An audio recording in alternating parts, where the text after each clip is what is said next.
Welcome, everybody, to another episode of Badass Unscripted. When you boil it all down, what I'm trying to teach is being uncommon. Don't we all want that? Don't we all want to be exceptional? The best at what we do?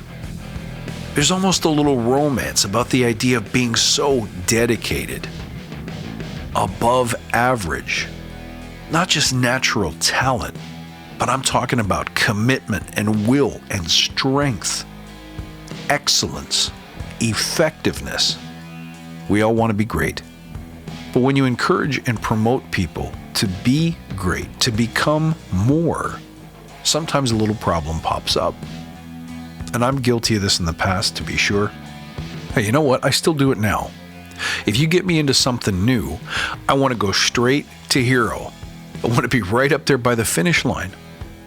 Yeah, I want to go from where I am, which is pretty much zero, to hero, to accomplished. I want to get right to great. So this may happen to you when you start working with teams. It can happen to you personally or the people around you. Doesn't matter. You need to notice it. Here's what it is that some people will start doing too much. We all know that person, right? They come into the office on Monday or Tuesday and they've created all these charts and procedures, rules, regulations. You tell a team to make a creed and they come up with the Declaration of Independence. You suggest creating a definition of done and they come up with something 17 pages long and they've even made an app for it. It's kind of like when you start a new workout program and you're so desperate to see results. You're so desperate to get to that finished picture of you that you work out for, 8 hours a day. Now, we all know intellectually that's not going to work. So let me remind you today that being uncommon doesn't mean overdoing it. It doesn't mean strenuous exertion. In fact, what I want to drive home is that it's the opposite. Simple elegance. I spoke about it a long time ago. I call it tension ruins everything, and slow is smooth, and smooth is fast. Take minimally effective steps. Agile even has the concept of the minimum viable product, the smallest increment of done stuff that will work. You should take that approach to your development and your Agile adoption and transformation journey as well. I would rather you take consistent small steps to becoming more agile than to see everyone blow their heads off, trying to produce too much, trying to get to perfection too quickly. And I get it, because when you first hear about it, it's inspiring, right? If you talk about Agile well, you light other people up because it sounds like freedom. It sounds like excellence. It sounds like focusing on quality and focusing on people. Happy teams, better stuff. Well, who doesn't want that? Who doesn't want to get there? And who doesn't want to get there in a hurry?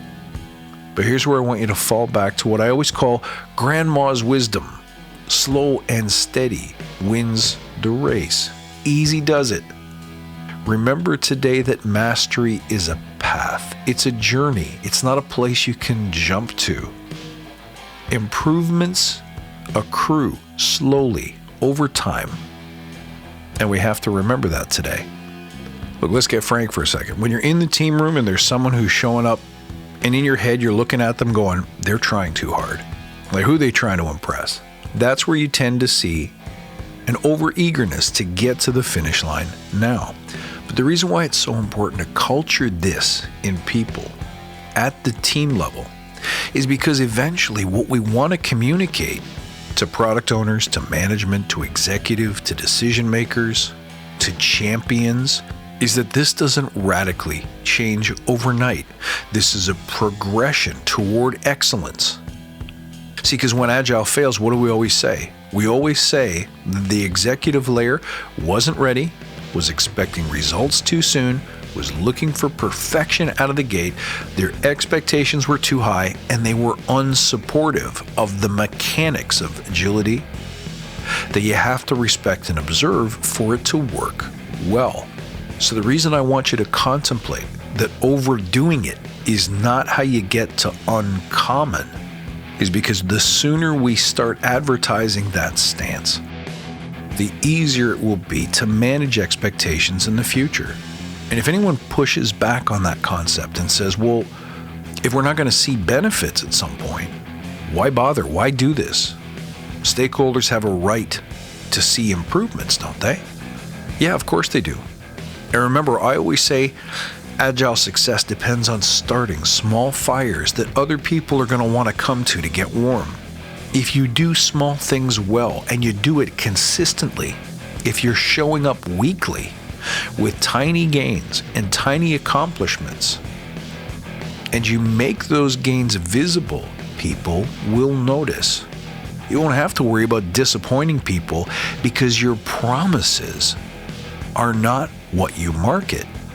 Your actions, your outcomes, and your achievement are. But if you try to overdo it in the beginning, guys, guess what? You're going to blow a tire. And there you be at the side of the road, waving at traffic, waiting for rescue to come. So if you want to be uncommon, take small, consistent, daily action. And that's what you show to the world. All right, guys, I love you because you're crazy. Thanks for tuning in. As always, let me know how this works for you. You can reach out at badassagile.com. You can find me on Twitter at badass_agile and on Instagram at badassagile. I truly look forward to seeing you next time. And until then, stay badass.